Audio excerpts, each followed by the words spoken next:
ओम नमो भगवते परमहंसास्वादित चरण कमल जनमकरंदाय भक्तजनमानस निवासाय श्री रामचंद्राय श्री हनुमते नमः।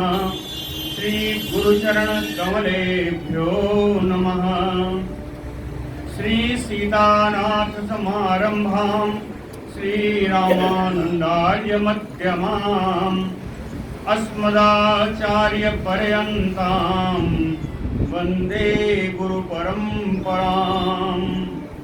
श्री वृंदावने अपि कृतयामनगांग संगम श्री राधा मुकुंद युगलं तत अहं नमामि। नारायणं नमस्कृत्य नरं चैव नरोत्तमं देवीं सरस्वतीं व्यासं ततो जयमुदीरयेत्। निगमकल्पतरोर्गलितं फलं सुखमुखात् अमृतद्रवसंयुतं पिबत भागवतं रसमालयं मुहुरहो हरसिका भुवि भावुकाः। कस्तूरी तिलकं ललाटपटले वक्षस्थले कौस्तुभं नासाग्रे वरमौक्तिकं करतले वेणुः करे कङ्कणं सर्वाङ्गे हरिचन्दनं सुललितं कण्ठे च मुक्तावली। गोपस्त्री परिवेष्टितो विजयते गोपाल चूड़ामणि।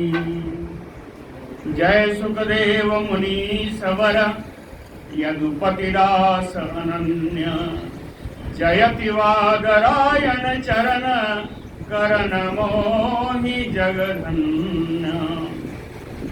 भक्ति भक्त भगवंत गुरु चतुर्नाम बपु एक इनके पद वंदन किए नासै विघ्न अनेक।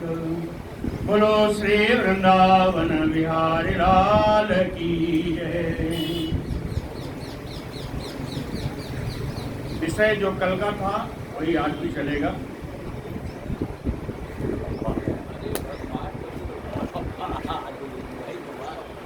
देखिए, वास्तविकता ये है कि उद्धव जी ने जो प्रश्न पूछा वो एक तरीके से भगवान का चैलेंज है। उद्धव जी का प्रश्न ये है कि आप कहते हैं कि किसी वस्तु में गुण दोष दिया को देखना ही सबसे बड़ा दोष है, तो कहते हैं ये गुण दोष तो आपके वेद में है और वेद आपकी ही वाणी है। वाणी न कहे बल्कि ये कहे वेद आपकी आज्ञा है, तो आपकी आज्ञा में ही विधि निषेध है। तो आप ऐसा क्यों कह सकते हैं, कैसे कह सकते हैं कि किसी भी वस्तु में गुण दोष देखना ही सबसे बड़ा दोष है। कल भी उसी को बताया है, आज उसका और विस्तृत बताएंगे। और थोड़ा गूढ़ है, समझ में भी कम आ सकता है।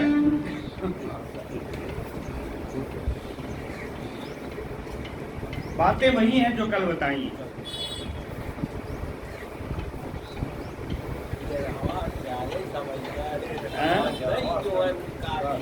भाई उपदेश तो है ही है, उपदेश अभी कम से कम 10 दिन 12 दिन और चलेंगे। अभी और 10 दिन चलेंगे कम से कम। श्री भगवान उवाच या एतान् मत्पथो हित्वा भक्ति ज्ञान क्रियात्मकान् शूद्रान् कामान् जलैः प्राणैः जुषन्तः संसरन्ति ते। भगवान ये कहते हैं कि गुण दोष की बुद्धि जो हमारे वेद में है वो इसलिए है कि लोगों को कामासक्ति से बचाया जा सके। उसका अभिप्राय ये नहीं है कि गुण दोष देखिए, उसका अभिप्राय यह है कि गुण दोष की बुद्धि करके लोगों को कामासक्ति से बचाया जा सके, किसी भी प्रकार की आसक्ति से बचाया जा सके, उनको भक्ति में लगाया जा सके। उसका उद्देश्य ये है। वही बता रहे हैं, भक्ति ज्ञान क्रियात्मकान् मत पथो। भक्ति योग, ज्ञान योग, क्रिया योग, ये जो मुझे प्राप्त करने के जो मेरे रास्ते मैंने बताए हैं, मत पथो भक्ति ज्ञान क्रियात्मकान मत पथो एतान हित्वा। जो भी व्यक्ति, जो भी प्राणी इन मार्गों को हित्वा यानी त्यक्त्वा, त्याग करके, छोड़ करके, क्यों छोड़ेगा? चलैह प्राणैह, इंद्रियों के चंचल स्वभाव के द्वारा, इंद्रियों की चंचलता के कारण मेरे इन मार्गों को छोड़ करके क्षुद्रान कामान जुसंतः, संसार के तुच्छ भोगों में जो आसक्त हो जाएगा, ते संसरन्ति, वो तो यहाँ के जन्म मृत्यु के आवागमन के चक्कर में पड़ा ही रहेगा। संसरन्ति, वो मुक्त नहीं हो सकता। इन तीनों मार्गों के अतिरिक्त कोई उपाय नहीं है, कल बताया। और इन तीनों मार्गों को छोड़ करके अपने इंद्रियों की चंचलता के कारण जो क्षुद्र विषयों का भोग करेगा, वो मृत्यु का, जन्म मृत्यु का आवागमन उसका चलता रहेगा।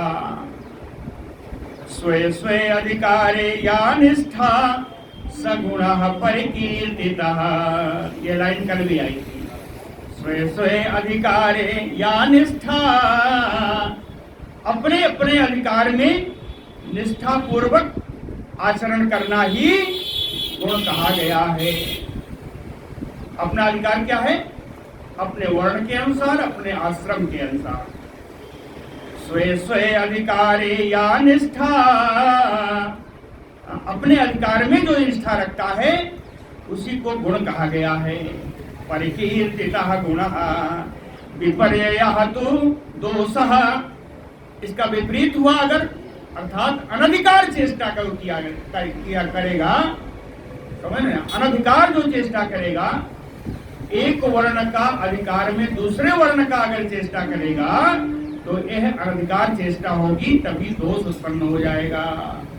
स्यात् उभयोः एष निश्चयः, गुण दोष का अधिकारों के अनुसार निश्चय करने के लिए यह वेद है। गुण दोष के आधार पर, अपने अधिकारों के आधार पर, अपने अधिकारों के अनुसार गुण दोष का निश्चय करना अधिकार का, ये वेद का कार्य है। कहीं इसी गुण दोष को वस्तुषु समानेषु अपि, यद्यपि वस्तु समान है, सभी वस्तुएं समान होने पर भी उनमें भेद आता है। भेद कैसा होता है? शुद्धि अशुद्धि, फला वस्तु शुद्ध है, फला अशुद्ध है, भेद आ गया। वस्तु समान होने पर, समान क्या मतलब है? जिस वस्तुओं का निर्माण जिन पंचभूतों से हुआ है, उन्हीं पंचभूतों से सभी वस्तुओं का निर्माण हुआ है। तो वस्तुओं के गुण तो समान हुए, लेकिन शुद्ध अशुद्धि के भेद से इनमें गुण दोष आ जाता है। गुण दोषो शुभाशुभो, क्या शुभ है क्या अशुभ है, इस दृष्टि से भी गुण दोष आ जाता है। तो ये गुण दोष जो देखने का प्रक्रिया है, ये कहते हैं, ये क्यों है? द्रव्यस्य विचिकित्सार्थम, पदार्थों के परीक्षण के लिए गुण दोष का विधान किया गया। आप पदार्थ कौन शुद्ध है, कौन अशुद्ध है, कौन शुभ है क्या अशुभ है, इनके परीक्षण के लिए गुण दोष का विधान किया गया। और इन्हीं विधान से, इनका विधान इसलिए भी किया गया कि धर्मार्थम, जिससे धर्म का कार्य भलीभांति संपादित हो सके, व्यवहारार्थम, समाज में अच्छा व्यवहार निभाया जा सके, इसलिए गुण दोष को देखना आवश्यक है। तीसरा, यात्रा अर्थम, अपने जीवन यात्रा को, अपने जीवन का निर्वाह कार्य से हो सके, इसलिए गुण दोष का विधान किया गया। कहते हैं, अनघ आचारो मया दर्शितो, इन गुण दोष के विधान का आचार मैंने ही बताया है, मेरे द्वारा ही बताया गया है वेद में। मया आचारो दर्शितम, क्यों बताया है, कैसे बताया है? धर्मम उद्वहताम धुरम। मनु आदि जो धार्मिक दृष्टि के राजा हैं, जिनसे धर्म का प्रचार हुआ, उन राजाओं के माध्यम से धुरम उद्वहताम, जो लोग पाखंड का धर्म वहन कर रहे हैं, जो कर्म योगी हैं, जो सकाम कर्मों में लगे हुए हैं, उनके लिए पथ प्रदर्शन करने के लिए यह गुण दोष का विचार दिखाया। भूमि अंबु अग्नि अनिल आकाशा, हो गए 5। भूमि अंबु अग्नि अनिल आकाशा भूतानाम पंच, ये पंचभूत हैं, है ना। कहे धातवा आ ब्रह्म स्थावरादीनाम, ब्रह्म से लेकर अस्थावर तक, पेड़ पृथ्वी हिमालय पर्वत तक, सब इन्हीं पंच धातुओं से बने हैं, पंचभूतों से बने हुए हैं। शारीरा, इन सब के शरीर इन्हीं पंचभूतों से बने हुए हैं। और आत्म संयुता, सब में एक प्रकार की आत्मा निवास करती है, सब में एक ही प्रकार की आत्मा निवास करती है। तो कहते हैं समय सुअपी, अगर ये सब बराबर ही हैं तो इनमें विषमता कहाँ। तो कहे इनमें विषमता लाने के लिए वेदेन नाम रूपाणि विषमानि, वेद के द्वारा यानी वर्ण आश्रम के माध्यम से इनके नाम और इनके रूप मैंने अलग किए। नाम रूपाणि विषमानि उद्धव धातुषु कल्प्यन्ते, धातुष यानी वासनाएं, इन वासनाओं को नियंत्रित करने के लिए इनके वर्ण और इनके नाम रूप सब अलग किए, वेदों के द्वारा अलग किया है। विभिन्न वासनाओं को, विभिन्न प्रकार के शरीरों में विभिन्न प्रकार की वासनाएं हैं, इन वासनाओं को नियंत्रित करने के लिए ऐसा विधान किया। और इसी विधान के द्वारा एतेषाम स्वार्थ सिद्ध है, इन्हीं विधान के द्वारा धर्म अर्थ कार मोक्ष से सारे पुरुषार्थ सिद्ध किए जाते हैं। देश कालादि भावानाम वस्तूनाम मम सत्तम गुण दोषो विधीयेते नियमार्थम ही कर्मणाम। सप्तम, ये श्रेष्ठ उद्धव जी, देश काल आदि भावानाम, कहते हैं देश काल आदि फल निमित्त अधिकार, इन सब के द्वारा वस्तुओं में गुण दोष विधीयते, गुण दोष का विधान इसलिए किया गया कि कर्मणाम नियमार्थम, कि विभिन्न कर्मों से, सकाम कर्मों से जो विशृंखल हो रहे हैं, जो दुष्टता पर उतारू हो गए हैं, उनका नियंत्रण करने के लिए गुण दोष का विधान किया गया। कर्मणाम नियमार्थम ही गुण दोषो विधीयते। अकृष्ण सारो देशानाम अब्रह्मण्यो अशुचि भवेत, कहते हैं वो देश अपवित्र कहा जाता है। देशानाम अशुचि भवेत, वो देश अपवित्र कहा जाता है। देश माने स्थान, वो स्थान अपवित्र कहा जाता है जहां अकृष्ण सारो, कृष्ण सार यानी हिरण, जहां हिरण ना हो, और अब्रह्मण्यो, जहां ब्राह्मण भक्त ना हो, वो देश अपवित्र कहा जाता है। अकृष्ण सारों का, कृष्ण सार का एक और व्याख्या मुझे एक टीका में मिली, एक ही टीका में है और सब जगह तो मेरे ही लिखा है। उन्होंने कहा, समास लगाया उन्होंने, कहे कृष्ण ही है सार जिनका, अर्थात जहां कृष्ण भक्त ना हो, जहां कृष्ण भक्त ना हो, जहां ब्राह्मण भक्त ना हो, वो देश कभी पवित्र नहीं हो सकता। कृष्ण सारो अपि असौ वीर की कटा असंस्कृते ईरिनम, कहे जहां कृष्ण भक्त ना हो, या ऐसा स्थान जहां कृष्ण भक्त हो लेकिन संतों का पैर ना पड़े, जहां संतों का पैर असौवीर, कहे वो तो कीकट ही है, वो तो अपवित्र स्थान ही है, अंग भंग कलिंग के स्थान के समान। अंग भंग कलिंग ये सब देश ही है, राज्य ही है। कहे इन देशों के समान ये अपवित्र ही कहे जाएंगे। और अपवित्र बताऊं, कहे असंस्कृत, जहां कभी झाड़ू मुहारू और लेपन नहीं होता, लेपन नहीं होता, वो स्थान भी अपवित्र ही होगा। दूसरा ईरेनम, ऊसर, ऊसर भी हमेशा अपवित्र ही कहा जाता है। कर्मणो गुणवान कालो द्रव्यतः सुत एव च, कहे समय वही पवित्र है, कालो गुणवान, समय वही पवित्र है, वही गुणी है समय, जहां कर्मण्यो द्रव्यतः सुत एव च, जहां विभिन्न कर्मों को करने के लिए द्रव्य की उपलब्धता हो, समय वही है, समय वही शुद्ध है जिस समय में कर्म करने के लिए द्रव्य की उपलब्धता हो। या तो निवर्तते कर्म, जिससे निवृत्ति कर्म, प्रवृत्ति कर्म के लिए नहीं। कर्म की दो विधियां बताई हैं, एक प्रवृत्त कर्म, दूसरा निवृत्त कर्म। तो कहें ये तो निवर्तते कर्म, जहां निवृत्त कर्म किए जा सके वो स्थान वो समय शुद्ध है। दोषो अकर्म कहा स्मृत, इसके अतिरिक्त जहां कर्म करने की सुविधा न हो, जहां वस्तुएं जिस समय में वस्तुएं उपलब्ध न हो, वो समय दूषित ही कहा जाएगा।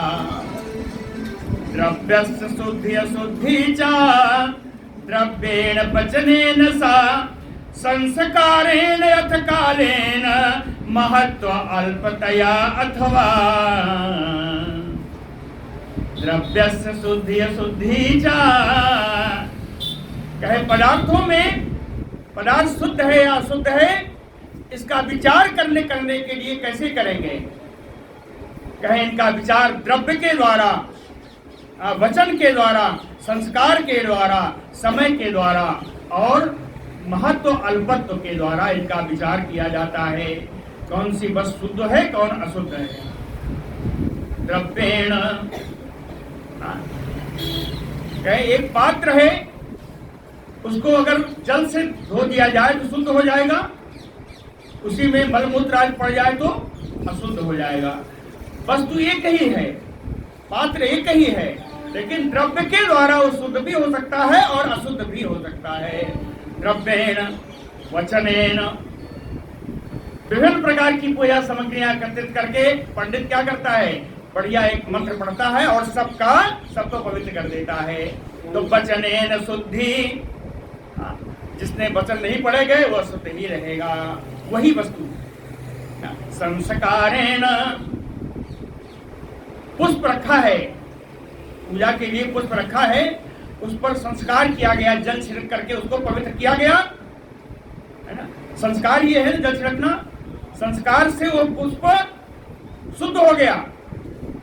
और पुष्प को सूंघना भी पुष्प का संस्कार ही है, सूंघना भी संस्कार है। लेकिन उसी पुष्प को अगर सूंघ लिया जाए तो पुष्प क्या चढ़ाने लायक रहेगा? पुष्प के सूंघने का संस्कार कब है? जब भगवान के सर से निकला हुआ हो, भगवान के पैरों पर चढ़ा हुआ पुष्प उठाओ तब उसको सूंघो, तो सूंघने का वहां संस्कार है। तो सूंघना भी संस्कार है, जल छिड़कना भी संस्कार है। एक संस्कार से शुद्ध हो जाता है, दूसरे संस्कार से अशुद्ध हो जाता है। तो शुद्धि अशुद्धि संस्कारेण, कहे कालेन, समय से एक ही वस्तु शुद्ध अशुद्ध कैसे हो जाता है? समय से। कहे भोजन बनाया गया, जिस समय बनाया गया उस समय दे दिया गया तो ताजा भोजन वो शुद्ध होता है। वही भोजन सुबह का बना के रख दो, शाम को लगाओ तो अशुद्ध हो जाएगा, बासी भोजन का भोग नहीं लगेगा। तो कालेन, समय के द्वारा भी शुद्धि अशुद्धि उसी पदार्थ में समय के द्वारा एक बार शुद्ध होगा, दूसरी बार अशुद्ध हो जाएगा। महत्वात अल्पत्वात, है ना। कहें गंगा आदि नदियों में, समुद्र में जो जल है वो पवित्र जल है, वही जल अगर गड्ढे में पड़ जाए तो वो अपवित्र हो जाएगा। तो बहुत है तो पवित्र है, और छोटा है थोड़ा है तो अपवित्र है। तो यह श्लोक बड़ा सुंदर था। द्रव्यस्य शुद्धि अशुद्धि च, समझ लीजिएगा जिन्हें समझना है। द्रव्यस्य शुद्धि अशुद्धि च द्रव्येण पचनेन सा संस्कारेण अथ कालेन महत्व अल्पतया अथवा। दूसरी बात, शक्त्या अशक्त्या अथवा, इसी प्रकार शक्ति और अशक्ति के कारण बुद्धया समृद्धया च, बुद्धि से या वैभव से, बुद्धि से या वैभव से समृद्ध कौन दो था। शक्त्या अशक्त्या यही है। जो समर्थ व्यक्ति है वो काम करेगा तो बड़ा वाह वाह होगी, जो असमर्थ व्यक्ति है करेगा तो मार खाएगा। तो शक्त्या शक्त्या च बुद्धया समृद्धया च यदात्मने अघम कुर्वन्ति यथा देश अवस्था अनुसारतः। इसी प्रकार देश उम्र आदि के अनुसार भी शुद्धि अशुद्धि नापी जाती है ना। कहाँ से लाए हो जी? आप तीर्थ से लाए तो बड़ा आदर होता है। कहाँ से लाए जी? किसी गंदे स्थान से बता दो तो उसको अनादर किया जाता है ना। अवस्था, कोई छोटा बालक कोई कार्य करता है तो उसकी प्रशंसा होती है, बूढ़ा करेगा तो उसकी बुराई होती है। तो देश अवस्था अनुसारता, इसी प्रकार ही शुद्धि अशुद्धि का, दोष गुण दोष का निर्णय किया जाता है। धान्य दारु अस्थि तंतूनाम रजस तेजस चर्मणाम काल वायु अग्नि मृत्यो यैह पार्थिवानाम युतायुतैः। धान्य अनाज, दारू लकड़ी, अस्थि हाथी दांत आदि हड्डी, तंतूनाम सूत धागा, रस तेल पानी गंगा जल जो भी है ये सब रस है। तेजस पारा सोना आदि तेजस है ना। चर्मणाम चमड़ा मिट्टी आदि ये सब इसमें आते हैं। कहते हैं ये जो वस्तुएं हैं काल वायु, समय समय पर वायु के द्वारा शुद्ध अशुद्ध हो जाती है। समय समय पर वायु के द्वारा। अग्नि, सोना अगर अशुद्ध है तो अग्नि में दबा करके शुद्ध हो जाता है। वायु अग्नि मृत, मिट्टी से, पीतल का बर्तन है क्या मिट्टी से रगड़ के मान दो सही शुद्ध हो गया। मृत तो यही है, जल से किसी को शुद्ध कर दो, मिट्टी का बर्तन है ना, उसको अगर जल से बढ़िया धो दिया तो शुद्ध हो गया। तो यही है कहे पार्थिवानाम युतायुतैः। इस प्रकार जो मिट्टी की वस्तुएं हैं या ये सब जब इतना मैंने ऊपर बताई हैं, ये किसी एक कारण से या अलग एक दो तीन कारण से, जैसे अगर आप पीतल के बर्तन को मिट्टी से धोते हैं तो उसमें जल भी तो लगेगा है ना। तो कहे दो कारणों से पवित्र हुआ। किसी को एक बार मिट्टी पानी से धो दिया वही पवित्र हो गया। तो कहे युतायुतैः पार्थिवानाम, एक कारणों से या दो कारणों से या और अधिक कारणों से ये सब पवित्र या अपवित्र होते रहते हैं। अमेदलिप्तम यतेन, कहे किसी वस्तु में अगर अपवित्र वस्तु लिपट जाती है, अमेदलिप्तम, किसी वस्तु में अगर अपवित्र वस्तु लिपट जाती है तो उसको क्या करेंगे? गंधम लेपम विपोहति, उस लिप्त वस्तु की गंध या उसका लेप जब तक नष्ट नहीं हो जाता तब तक उसको खुरच खुरच कर साफ करते रहते। अर्थात भजते प्रकृतिम तस्य, जब तक वो अपनी मूलावस्था में नहीं आ जाता तब तक उसको साफ करते हैं। जब मूलावस्था में आ जाता है तत सोचम तद अवशिष्यते, जो कुछ बच जाता है उसे कहते हैं अब ये पवित्र है। ठीक है, यह शुद्धि अशुद्धि का विचार बता रहे हैं और शुद्धि अशुद्धि से ही गुण दोष का विचार आएगा। कहना क्या है मैंने पहले में बता दिया कि गुण दोष का जो विचार उद्धव जी ने प्रश्न उठाया है वो भगवान को ऐसा समझिए कि भगवान को लगा कि उनके शरीर पर चोट है, क्योंकि वेद उनका शरीर है और उन्होंने वेद के लिए ही कहा कि वेद में विधि निषेध है, तो आप वस्तुओं में विधि निषेध क्यों नहीं होगा। और आप, मैं मानता हूं, उद्धव जी ने ऐसा नहीं कहा, उद्धव जी ने कहा मैं मानता हूं विधि निषेध होगा, लेकिन इससे मेरा भ्रम बहुत हो रहा है, इस भ्रम को कृपया दूर कर दीजिए। तो भगवान ने कहा इस भ्रम को मैं जड़ से ही उखाड़ फेंकूंगा, है ना। इसलिए उन्होंने बताया अमेदलिप्तम यदेन गंधम लेपम व्यपोहते भजते प्रकृतिम तस्य तत शौचम तावत अवशेष्यते। और देखिए कहते हैं भैया शुद्ध होने का और तरीका है क्या, कहे स्नान दान तपो अवस्था बीज संस्कार कर्म भी मत स्मृतया च आत्मानः शौचम शुद्धम कर्माचरेत द्विजः। कहे स्नान से, दान से, तपस्या से, अपनी आयु से, अपने सामर्थ्य से, संस्कार से, अपने कर्मों के द्वारा और मेरा याद करने से, मत स्मृत्या, मेरे याद करने से, मेरा स्मरण करने से, द्विजः, द्विज कौन है, हाँ तीनों है यार, जिनका उपवीत संस्कार हुआ है वो द्विज है। कहे द्विजः शौचम कर्माचरेत शुद्धा, ये उपवीत संस्कार वाले जिनका उपनयन संस्कार हुआ है, वे सारे लोग इन सारे ऊपर के कर्मों से, स्नान दान से या मेरे स्मरण से अपने अंतःकरण को शुद्ध कर लेते हैं, है ना।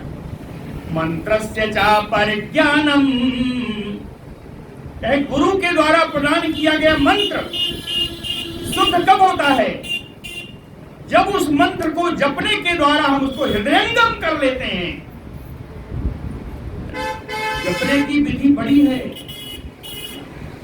जपने की विधि बहुत बड़ी बड़ी विधि है। कहते हैं जब सबसे बढ़िया मंत्र जप करने का क्या है, हृदयंगम। तो वही कहा मंत्रस्य चा परिज्ञानम, पूरा मंत्र को जब हम हृदयंगम कर लेते हैं तब मंत्र की शुद्धि हो जाती है ना। कर्म शुद्धि मद अर्पणम, जितने कर्म है उन कर्मों की शुद्धि तब होती है जब वो कर्म मुझे अर्पित कर दिए जाए। मद अर्पणम कर्म शुद्धि, समझ में आया। मंत्र की शुद्धि जब है, मंत्र को हृदयंगम कर लिया जाए। कर्मों की शुद्धि तब है जब वो कर्म मुझे अर्पित कर दिए जाए। और खट भी संपद्यते धर्म, 6 हैं, देश काल पदार्थ कर्ता मंत्र और कर्म। इन 6 की शुद्धि अगर कर लिया जाए तो वही धर्म है, और विपर्यय अधर्म, इनकी शुद्धि ना किया जाए तो वही अधर्म है। हाँ, इन 6 की शुद्धि कर लिया जाए धर्म है। क्वचित गुणो अपि दोषः, अब देखिए कहते हैं कभी कभी तो गुण भी दोष बन जाता है, कभी कभी गुण भी दोष बन जाता है।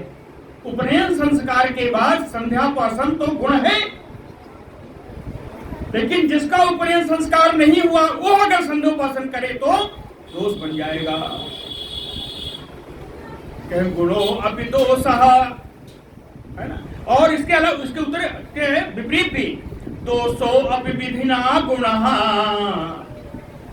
एक बनिया है अगर बेचता है सामान तो उसका गुण है, लेकिन एक ब्राह्मण अगर वही करने लगे तो दोष बन जाएगा। तो यह गुण भी दोष बन जाएगा, है ना। तो क्वचित गुणो अपि दोषः स्यात् और दोषो अपि विधिना गुणः, गुण दोषार्थ नियमः तदभिराम एव बाधते। कहते हैं उद्धव, गुण दोष का विधान जो वेद में किया गया है वो मात्र सत्य नहीं है, वो कल्पित है, वो किसी कामना परक है, उद्देश्य परक है। उसका उद्देश्य है कि सारे प्राणियों को आसक्तियों से कैसे बचाया जाए। और अभी बताएंगे आगे। समान कर्माचरणम पतितानां च पातकम, कहते हैं एक पतित हो और एक धर्मार्थी हो।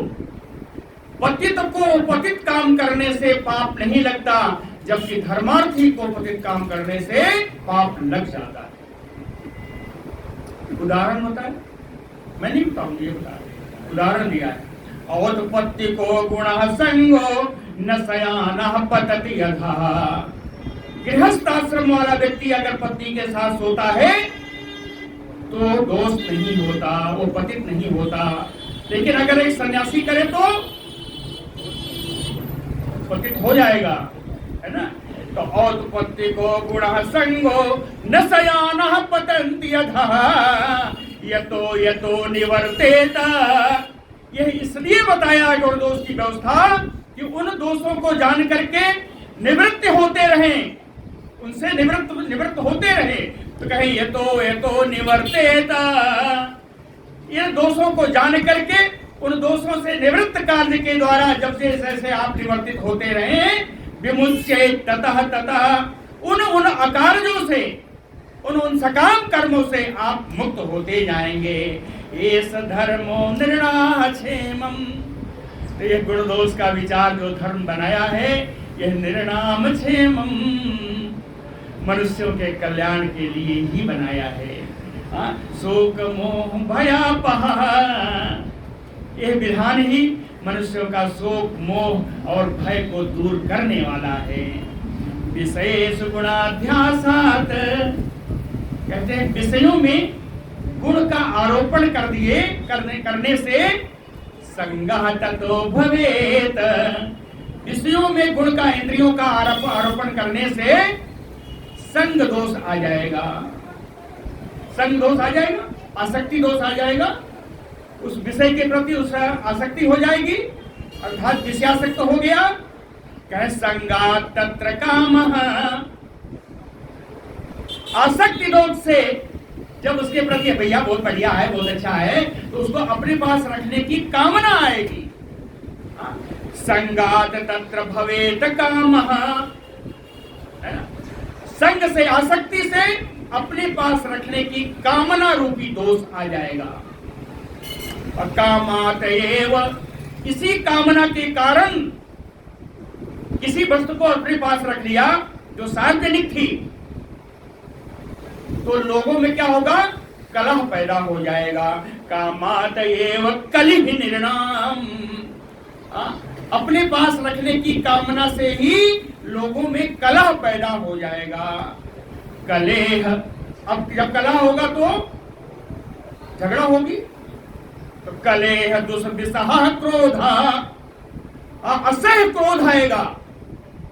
असह्य क्रोध को उत्पन्न करने वाला यही कलह होगा। अब क्रोध आया तो कहें क्रोधः तम तम अनुवर्तते, क्रोध आपकी ज्ञान बुद्धि का हरण कर लेगा, अज्ञान ऊपर आ जाएगा, अज्ञान आच्छादित हो जाएगा, कर लेगा ज्ञान को, ज्ञान आपका समाप्त हो जाएगा, अज्ञान जो है सामने आ जाएगा। क्रोधः तमः तम अनुवर्तते, तमसा यानी अज्ञान के द्वारा ग्रस्यते पुंसः चेतना, प्राणियों के कार्य अकार्य विवेक को छीन लेता है। क्या करना चाहिए क्या नहीं करना चाहिए, यह अज्ञान छीन लेता है। कार्य कार्य की क्षमता को ही छीन लेता है, और कार्य कार्य की क्षमता अगर छीनी तो चेतना व्यापिनी द्रुतम, तो आपकी चेतना ही चली जाती है। तया विरहितः, चेतना से रहित अगर हो गया प्राणी तो कैसा दो जंतु, वो तो पशु के समान है। चेतना रहित प्राणी पशु के समान हो जाता है। शून्याय कल्पते, उसका जीवन ही शून्य हो जाता है। शून्याय कल्पते ततो अस्य स्वार्थ विभ्रंश मूर्छितस्य मृतस्य च। कहें इसको ऐसे व्यक्ति को या हम मुर्दा मान ले या ये मान ले मूर्छित हो गया, दोनों ही अवस्थाओं में यह स्वार्थ या परमार्थ का विवेक खो चुका होता है। इससे न स्वार्थ बनेगा न परमार्थ बनेगा। ततो अस्य स्वार्थो विभ्रंसे, इसलिए विषया अविनिवेशेन न आत्मानं वेद न अपरम। अगर विषयासक्ति हो गई, विषय में परमाशक्ति अगर हो गई, तो व्यक्ति ना अपने को जान पाएगा ना पराये को जान पाएगा। न आत्मानं वेद न अपरम। इसका जीवन कैसे हो जाएगा? कहें वृक्ष जीविक या जीवन, वृक्ष के समान इसका जीवन हो जाएगा और श्वास तो फिर भी लेगा। तो कहें व्यर्थः भस्त्रयो श्वसन, लोहार की धौंकनी के समान ये सांस लेता रहेगा, है ना। इसके सांस लेने का कोई अर्थ नहीं, ये जीवित शव है ना। जीते हुए भी मुर्दा के समान रहेगा अगर विषयों में आसक्ति नहीं छोड़ सकता। फलश्रुति नृणाम, कहते हैं वेदों में जो फलश्रुति बताई है, वेदों में बहुत सारे कार्यों का फल परिणाम बताया है कि आपको इंद्रलोक, देवलोक, स्वर्गलोक की प्राप्ति होगी, निश्चित रूप से बताया है। फलश्रुति नृणाम, आप फल की श्रुतियों ने फल देवलोक के समान, स्वर्गलोक के रूप में फल का निर्धारण किया है। लेकिन कहते हैं नाश्रेयो, वो मनुष्य मात्र के कल्याण के लिए नहीं है। फिर क्यों है? कह रोचनम परम, रुचि को जागृत करने के लिए बताया है। कुछ नहीं करता है तो ये तो करे। कह रोचनम परम श्रेयो विरिक्षया प्रोक्तम यथा भैषज्य रोचनम। जैसे किसी बालक को दवा खिलाना हमारा श्रेय है, लेकिन दवा हम क्या, कड़वी दवा है, उसको मीठे के साथ खिला देते हैं या कुछ पहला फुसलाकर खिला देते हैं। तो कड़वी दवा को खिलाने के लिए जैसे मीठे का प्रयोग किया जाता है, वैसे ही अनन्य निष्काम और निरपेक्ष भक्ति के लिए ये सकाम और अपेक्षित भक्ति का सहारा लिया जाता है। इसके सहारे, जैसे उसके मीठे के सहारे दवा खिलाई गई, उसी तरह इन स्वर्ग आदि फलों से ललचा करके परम पद की लालसा दी जाती है। परम श्रेय तो परम पद प्राप्त करना है। यह जो दिया है ये सिर्फ इसलिए वेदों ने बताया है जिससे व्यक्तियों की रुचि, प्राणियों की रुचि परम पद में जाए। उत्पत्ति एक और कारण है, उत्पत्ति कामेषु प्राणेषु सुजनेषु च आसक्त मनसो। का विषय भोगना, विषयों में, विषय भोगों में, प्राण में, अपने प्राण को बचाने में, स्वजनेषु अपने स्वजन संबंधियों में, उत्पत्ति एव आसक्त मनसो, जन्म से ही मन इनमें आसक्त हो जाता है। जन्म से ही मन विभिन्न कामों में, वासनाओं में, अपने प्राण बचाने में, अपने लोगों में मन आसक्त हो जाता है जन्म से ही।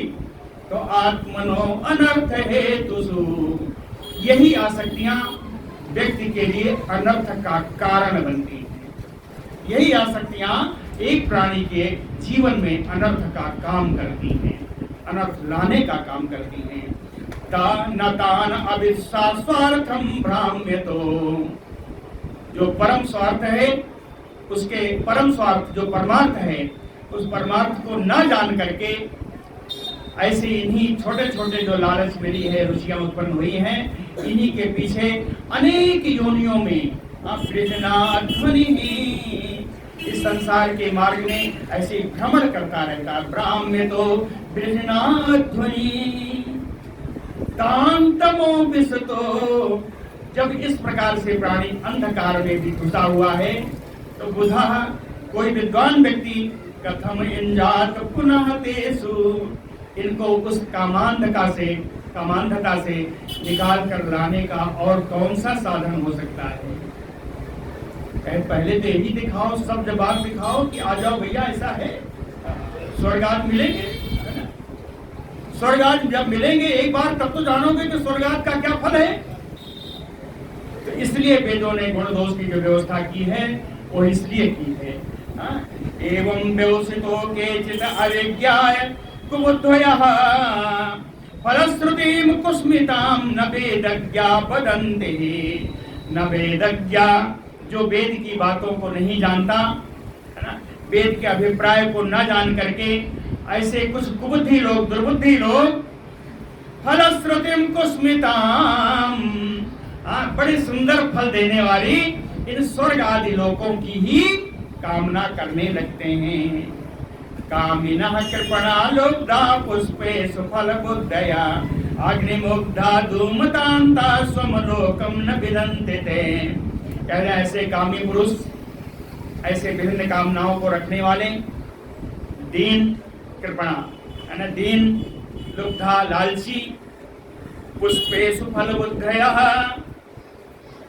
फल के फूलों, बड़े बड़े रंगीन फूलों के रूप में जो स्वर्ग आदि लोक की लालसा दी गई, स्वर्ग आदि लोकों का जो फल बताया गया, उन्हीं स्वर्ग आदि लोकों से मुग्ध होकर के अग्निमुग्धा हवन आदि, यज्ञ के हवन आदि करते करते अंत में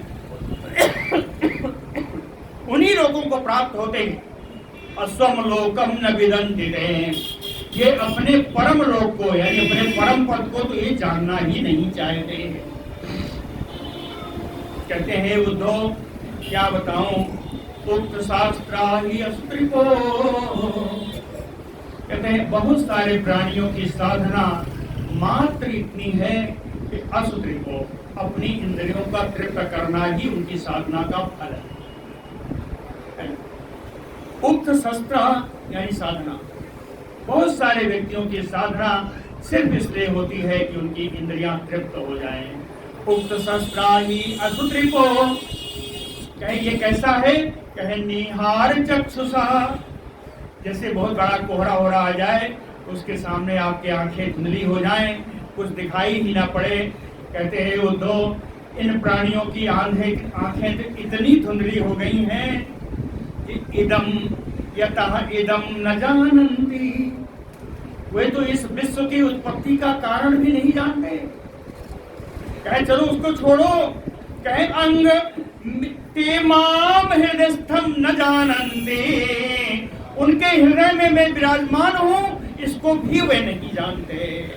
हृदयस्थम माम ते न जानन्ति, उनके हृदय में मैं विद्यमान हूँ, इस बात को भी नहीं जानते। ते मे मतम अविद्याय परोक्षम विषयात्मका हिंसाया यतिरागः, ऐसे प्राणियों का अगर हिंसा में ही प्रेम हो गया है, किसी को परेशान करने में, किसी को दुख देने में ही अगर प्रेम हो गया है, तो ना उदना, तो उनको वहां से लौटाया नहीं जा सकता। उनके लिए कहते हैं स्यात् यज्ञ, उनको यज्ञ ही करने दो। इसकी भी एक विधि है, उसको परिसंख्या विधि कहते हैं। कहते हैं यहाँ पे परिसंख्या विधि लागू होती है कि जो कर रहा है समझाने पर भी अगर न लौटे तो उसको वही करने दो, जब तक उसकी प्रवृत्ति उस कार्य में रहेगी तब तक उसको लौटा नहीं सकते। जब स्वयं से वहां से वृत्ति होगी तभी वो लौटेगा, है ना। तो हिंसाया यदिरागः नाचउदना स्यात् यज्ञैव, क्यों, कहे विषयात्मका परोक्षम मतम अविज्ञाय, ये मेरे मत को, वेद में कहे हुए मेरे सिद्धांतों को, मेरे अभिप्राय को न जान करके विषयों में ही आसक्त हो रहे हैं। इनकी आदत बन गई है विषयों में आसक्त रहने की, इसलिए हिंसा विहारा, हिंसा ही इनका खिलवाड़ बन गया है। जाएंगे जंगल में, किसी को मारेंगे पीटेंगे, इनका ये आदत बन गई है। कहे हिंसा विहारा, जो जिसको हिंसा करने की आदत पड़ गई है वो क्या करेगा, कहे खला, ऐसे दुष्ट लोग पशु भी आलब्धैः, अपने द्वारा मारे गए पशुओं के द्वारा ही यज्ञ करके, यज्ञों के द्वारा अपने मारे हुए पशुओं के द्वारा ही स्वसुखेच्छया, अपनी इंद्रियों की शिक्षा के लिए, अपनी इंद्रियों को, अपने को सुख प्रदान करने की इच्छा से ये यज्ञों के द्वारा देवता पितर भूतपति न यजन्ते, देवताओं का, पितरों का, भूतपतियों का यजन करते हैं। स्वप्न उपमम अमुम लोकम असंतम श्रवण प्रियम, कहते हैं जैसे स्वप्न में देखी हुई वस्तु जैसे मिथ्या होती है, स्वप्न उपमम अमुम, स्वप्न में देखी हुई वस्तु जैसे मिथ्या होती है, वैसे ही इनके द्वारा प्राप्त लोग भी असत ही। इन यज्ञों के द्वारा प्राप्त जो स्वर्ग लोग आदि हैं, ये भी असत ही है, झूठे ही हैं। कैसे हैं? कहे श्रवण प्रियम, ये सिर्फ कानों को सुनने में अच्छे लगते हैं कि हम तो देवलोक जा रहे हैं। ये सिर्फ कर्ण प्रिय है, वास्तविकता इनमें नहीं है। आशीषो हृदय संकल्प, हृदय में विभिन्न प्रकार की कामनाएं करने लगते हैं कि वहां जाएंगे, देवताओं के समान भोग करेंगे।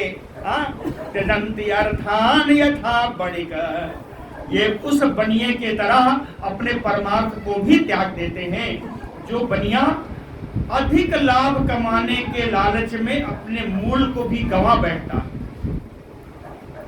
बणिक का अर्थ यह है कि अधिक लाभ कमाने की लालच में मूल भी गंवा बैठता है। उसी प्रकार इनकी स्थिति है। ये देवलोकों की स्थिति में परमार्थ को ही भूल गए। रजः सत्व तमो निष्ठा, जो रजोगुणी है, जो सतोगुणी है, जो तमोगुणी है, रज सत्व तमो जो उपासत, ये रजोगुणी तमोगुणी सतोगुणी देवताओं की प्रधान के देव इंद्र मुख्यान देवादीन उपासत। जिस प्रकार से रजोगुणी होगा तो रजोगुणी देवता की उपासना करेगा, सतोगुणी होगा सतोगुणी देवता की उपासना करेगा, और तमोगुणी होगा तो तमोगुणी देवता की उपासना करेगा।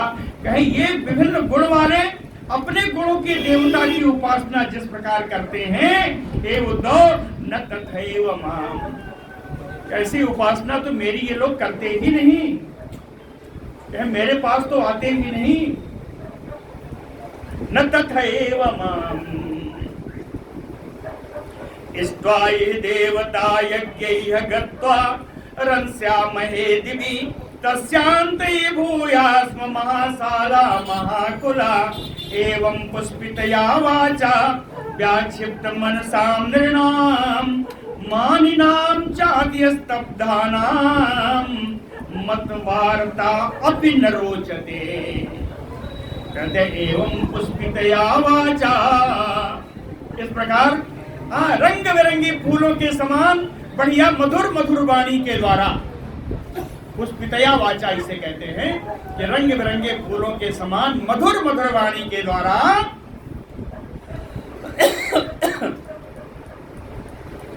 इष्ट्वाय देवता यज्ञैः, यज्ञ के द्वारा अपने इच्छित देवताओं का यजन करके उनको क्या देखते हैं, उनको क्या बताया? कहे रंस्यामहे दिवि गत्वा, देवलोक में जाकर के देवताओं के समान मैं सुख भोगूंगा। रंस्यामहे, देवताओं के समान जाकर के देवलोक में विहार करूंगा। और तस्यांत, और जब देवलोक से नीचे आऊंगा तो भूय अस्म, तो यहाँ मनुष्य लोक में मुझे महाकुला, अत्यंत कुलीन घर में मुझे जन्म मिलेगा। महासाला, बड़े बड़े महल होंगे, क्योंकि मैं तो देवलोक से आ रहा हूँ। बड़े बड़े महल होंगे, ऐसी तमाम सारी कोरी कल्पनाएं करके आता है। व्याक्षिप्त मनसा निर्णाम, इस तरह इसका मन शुद्ध हो जाता है और यह व्यक्ति, यह प्राणी मानिनाम अत्यस्तब्धानाम, अत्यंत मान का अधिकारी अपने को मान बैठता है और अत्यंत घमंड हो जाता है।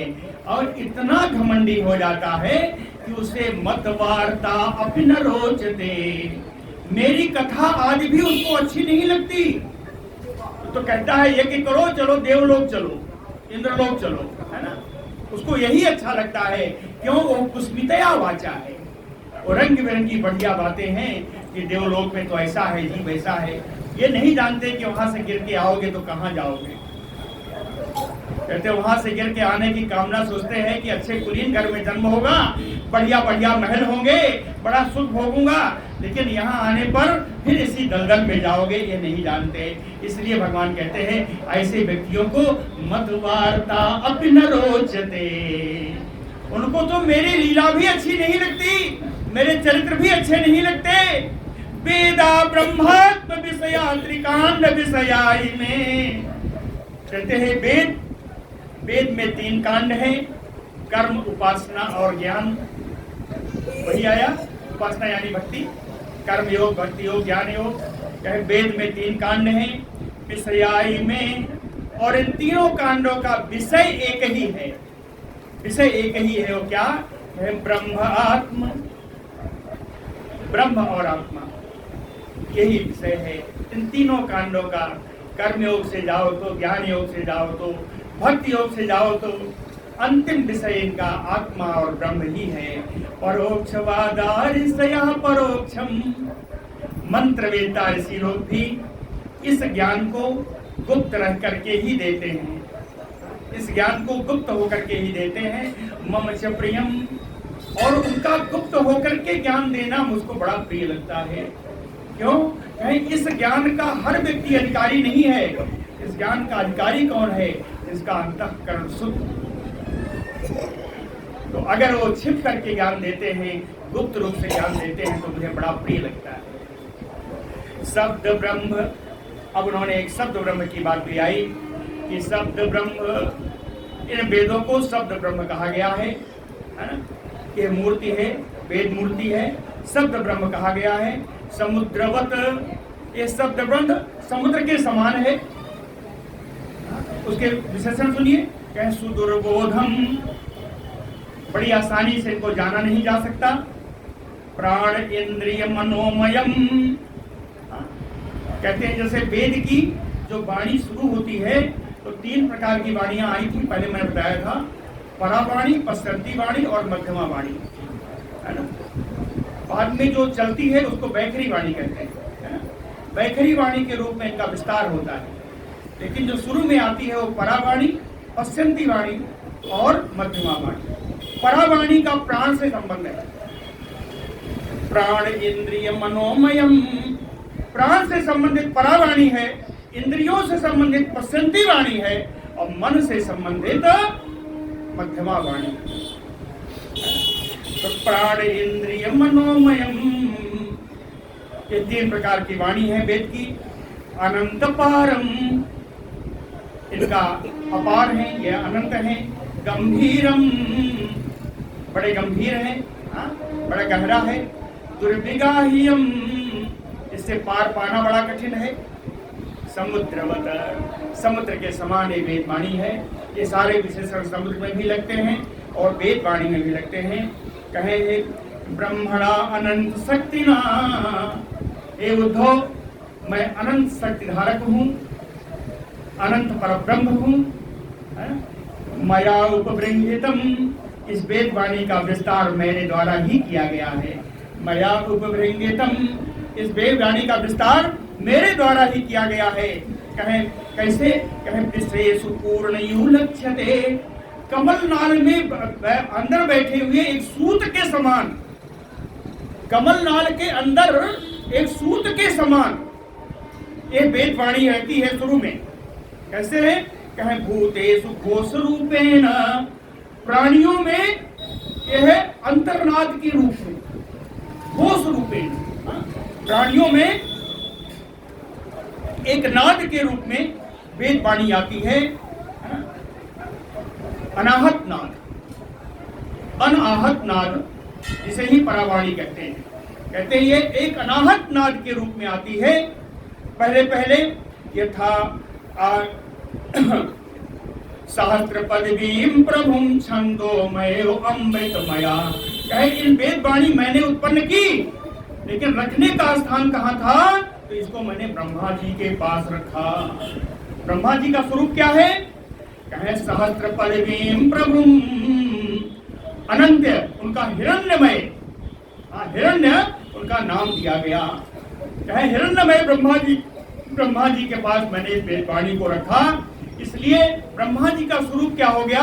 कहे छंदोमय, यानी वेदमय, उनका स्वरूप वेदमय हो गया, अमृतमय हो गया, है ना? ब्रह्मा जी का स्वरूप छंदमय है, अमृतमय है, यानी वेदमय है, अमृतमय है।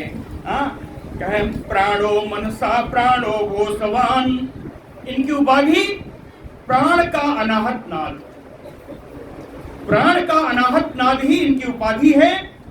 स्पर्श रूपिणा, स्पर्श आदि, स्पर्श आदि शब्दों के द्वारा, वर्णों के द्वारा ये इन्हीं प्राणियों को विस्तृत रूप से प्रकट करते हैं।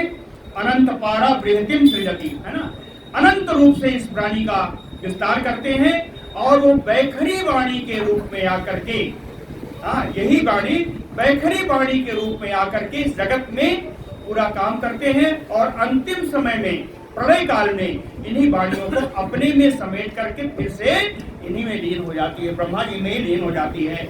उदाहरण वही दिया, यथा ऊर्णनाभि हृदयात् ऊर्णाम उद्गमते मुखात्।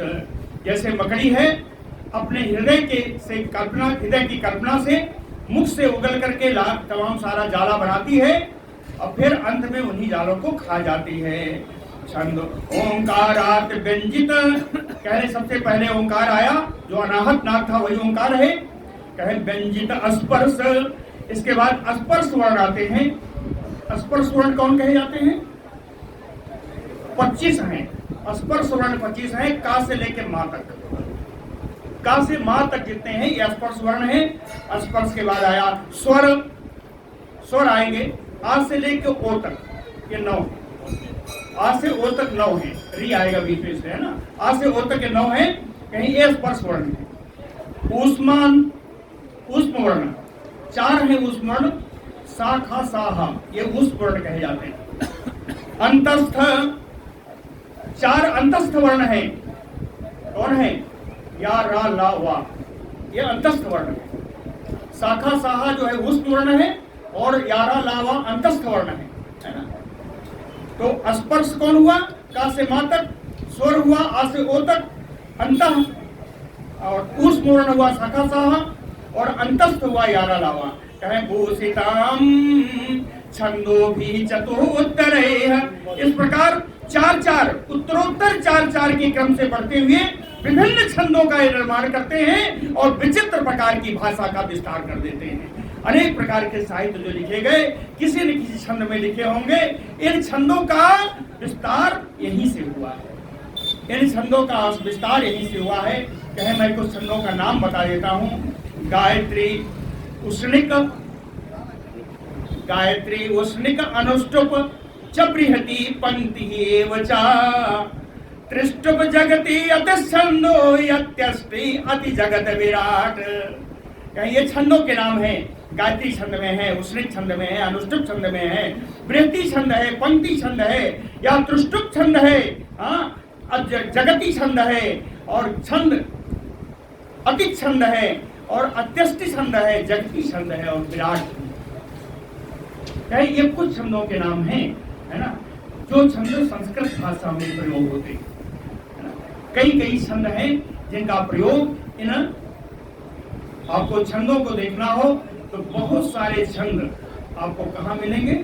अरण्य कांड में। तुलसीदास जी के अरण्य कांड में छंदों का ही कांड है। सभी छंद रस और छंदों का, सारे छंदों का व्यवहार आपको किष्किंधा कांड में मिलेगा। वो छंदों का ही कांड कहा जाता है।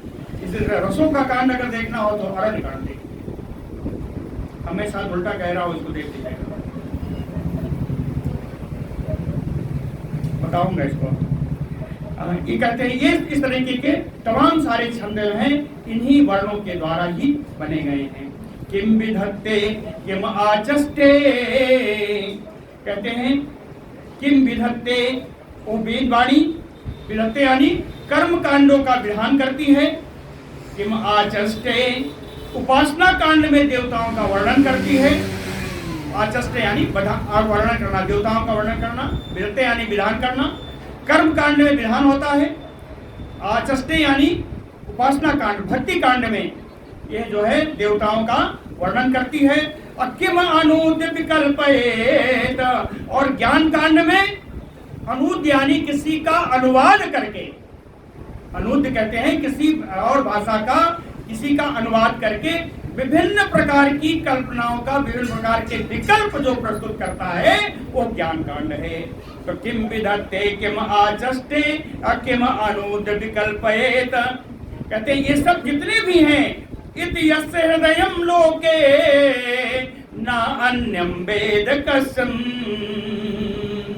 कहते हैं इन बातों का, इन रहस्य को मेरे अतिरिक्त और कोई नहीं जानता। हे उद्धव, मैं तुम्हें बता रहा हूँ, इन रहस्यों को मेरे अतिरिक्त और कोई नहीं जानता। आज तुम्हारे पूछने पर मैं इन सबको बता दे रहा हूँ, इन रहस्यों को, कि माम विधत्ते। और दूसरी बात समझ लो, कहें कि जो कर्म कांड में जो विधान किया जाता है, जिसका, उस विधान करने वालों में जिसका उद्देश्य रख करके विधान किया जाता है, वो मैं ही हूं। माम विधत्ते अविधत्ते माम। अविधान माने नाम। कहते जिस किसी देवता का, उपास्य देवता का पूजन या वर्णन किया जाता है वेदों के द्वारा, वो मेरा ही स्वरूप है। किसी भी देवता का वर्णन करे, वो स्वरूप मेरा ही है। माम विधत्ते अविधत्ते माय विकल्पाय अपोह्यते तुहम्। जितने भी विकल्प ज्ञान के द्वारा कितने भी विकल्प प्रस्तुत किए जाएं, उन सारे विकल्पों का निषेध मुझ में ही, उन सारे विकल्पों का निषेध मुझ में ही है। एतावान सर्व वेदार्थः शब्द आस्थाय माम विराम। इस प्रकार सबके जितने भी वेदों का अर्थ है, उन अर्थ के रूप में मैं ही हूँ। आस्था और इन सारे इनके जो भेद हैं, इनकी जो भेद बुद्धि इनमें है, वो भी मेरे द्वारा ही प्रस्तुत की गई है। लेकिन उनका तात्पर्य मनुष्यों को, प्राणियों को विषयासक्ति से वापस लाने के लिए, उनका अर्थ सिर्फ भेद बुद्धि पैदा करने के लिए नहीं है। अर्थों में भेद मेरे द्वारा उत्पन्न किया गया है, लेकिन उन भेद का उद्देश्य प्राणियों को विषयासक्ति से बचाना है। माया मात्रम अनुद्यांते। इसका अनुवाद करने वाले कहते हैं कि यह जितना भेद विषय है वो सब माया मात्र है, केवल माया है। प्रतिसिद्ध प्रसिद्धति। और इनका प्रतिसिद्ध, इनका निषेध करके, जितने माया मात्र हैं इन सब का निषेध करके, प्रसिद्धत यानी अंत में मुझ में ही ये सारी माया शांत हो जाती है, मुझ में ही आकर के ये सारी माया शांत हो जाती है। अर्थात अंत में अधिष्ठान रूप से केवल मैं ही रह जाता हूँ। यह आपका भक्ति योग, ज्ञान योग और कर्म योग का विवरण है, जो भगवान ने श्रीमद् भागवत गीता के साथ उपदेश दिया है। इसके आगे अब दूसरा विषय चलेगा। बोलो भक्तवत्सल भगवान की।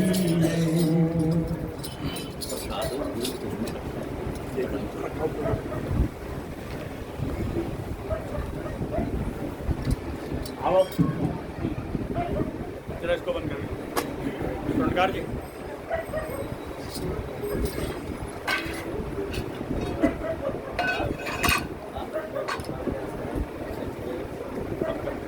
यहाँ बंद कर देना।